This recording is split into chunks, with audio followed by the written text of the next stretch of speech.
नमस्ते, यहाँहरूलाई मेरो नेपाली किचनमा स्वागत छ। आज म यहाँहरूमाझ चिकन विङ्सको बारबिक्यू रेसिपी लिएर आएकी छु। नयाँ वर्ष अथवा विभिन्न फेस्टिभलहरूमा हामी यसरी बारबिक्यू गरेर खान मन पराउँछौँ र घरैमा सजिलैसँग यसरी बनाइने चिकन विङ्सको स्वाद पनि एकदमै मिठो हुने गर्छ। आउनुहोस् बनाउन सुरु गरौँ है त। बारबिक्यूको लागि मैले यहाँ कुखुराको पखेटालाई लिएको छु। हजुरहरूले यसको ठाउँमा लेग पिस अथवा मासु पनि लिन सक्नुहुनेछ। मैले ग्यास अन गरेर एउटा भाँडामा पानी उमाल्नलाई बसाएको छु। पानी हल्का उम्लिन थालेपछि मैले यसमा 1 चम्ची नुन र 1 चम्ची बेसारलाई पनि राखेँ। अब यसमा म सबै चिकन विङ्सहरूलाई राख्दै जान्छु।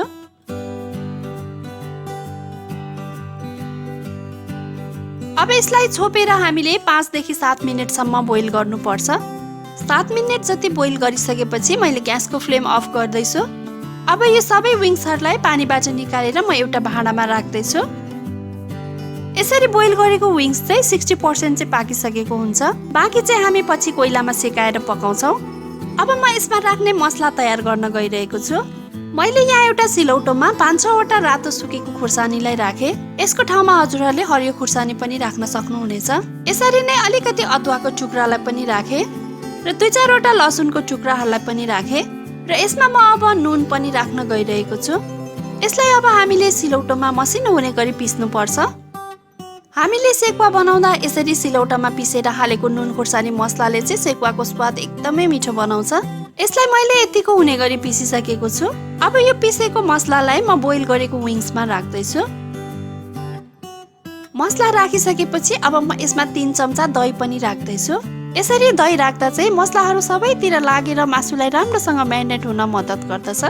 यसमा अब हामीले एउटा कागतीको रसलाई पनि निचोड्नु पर्छ।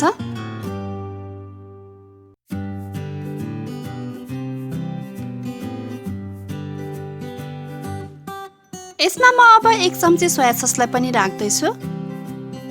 अब यति राखिसकेपछि हामीले सबैतिर लाग्ने गरी राम्रोसँग मोल्नु पर्छ। यसमा मैले धेरै मसला र धुलो खुर्सानीहरू राखेको छुइनँ। धुलो मसला र खुर्सानीहरूले मासु पोल्दाखेरि एकदमै छिटो डढ्छ र यसरी पिसेर राखेको नुन खुर्सानीले गर्दा चाहिँ हाम्रो सेकुवाको स्वाद पनि एकदमै मिठो हुन्छ। यसलाई मैले राम्रोसँग मोलिसकेको छु। अब यसरी मोलेर राखेको मासुलाई हामीले 2-4 घण्टासम्म राख्यौँ भने चाहिँ यसको स्वाद एकदमै मिठो हुन्छ र यदि हजुरहरूसँग टाइम छैन भने चाहिँ 1 घण्टा मात्रै पनि राख्न सक्नुहुनेछ। अब यसलाई म केही घण्टाको लागि छोपेर राख्दैछु। 3-4 घण्टापछि मैले यसलाई खोल्दैछु। यहाँ चाहिँ मैले बारबिक्यू गर्ने स्ट्यान्डमा कोइलालाई बालिसकेको छु। अब यसको माथिबाट म एउटा एउटा गर्दै चिकन विङ्सलाई राख्दै जान्छु। मैले चाहिँ धेरै माथिसम्म कोइलालाई सल्काएको छैन। कम्ती रापमा बिस्तारै पाकेको चिकन विङ्स चाहिँ एकदमै मिठो हुन्छ। अब यसलाई बेला बेला हम्काउँदै हामी विङ्सलाई पोल्छौँ। अब एकापट्टि रातो भएर विङ्स पाकिसकेपछि म अर्कोपट्टि फर्काउँदैछु।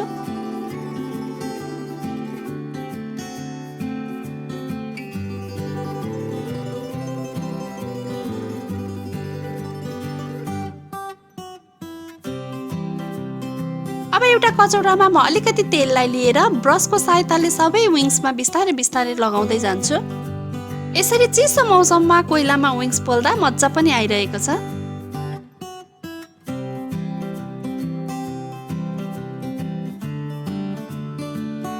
अब यसरी सबै विङ्समा तेल दलिसकेपछि हामी बिस्तारै बिस्तारै सबैतिर पल्टाउँदै विङ्सलाई पकाउँछौँ र यो विङ्सलाई चाहिँ हामीले पहिला नै बोइल गरिसकेको हुनाले यसरी पोल्दा यो भित्रसम्म मजाले पाक्छ र हामी निर्धक्क भएर खान पनि सक्छौँ। अब चाहिँ हाम्रो यो विङ्स सबैतिरबाट मजाले पाकिसकेको छ। अब यसलाई म बाहिर निकाल्दैछु। अब जाडोमा तातो तातो बारबिक्यू खानका लागि रेडी भइसकेको छ। यसलाई हामीले टमाटरको पिरो अचारसँग चोपेर खायौँ भने यसको स्वाद अझै मिठो हुनेछ। आशा छ यहाँहरूले यसरी नै बारबिक्यू गरेर अवश्य पनि खानुहुनेछ र यसको स्वाद एकदमै मिठो हुन्छ। यहाँहरूलाई मेरो भिडियो कस्तो लाग्यो मन पर्यो भने लाइक, कमेन्ट र सेयर अवश्य पनि गरिदिनु होला। यदि सब्स्क्राइब गर्नुभएको छैन भने सब्स्क्राइब गरेपछि छेउमा रहेको बेल आइकनलाई पनि अवश्य क्लिक गरिदिनु होला। यसले गर्दा मेरो नयाँ नयाँ भिडियोहरूको नोटिफिकेसन यहाँहरूमाझ सजिलै आउने गर्छ। यहाँहरू सबैमा ह्यापी न्यू इयर 2020 भन्दै भिडियोबाट बिदा लिन चाहे। यहाँहरूको दिन सुखमय बितोस्। धन्यवाद।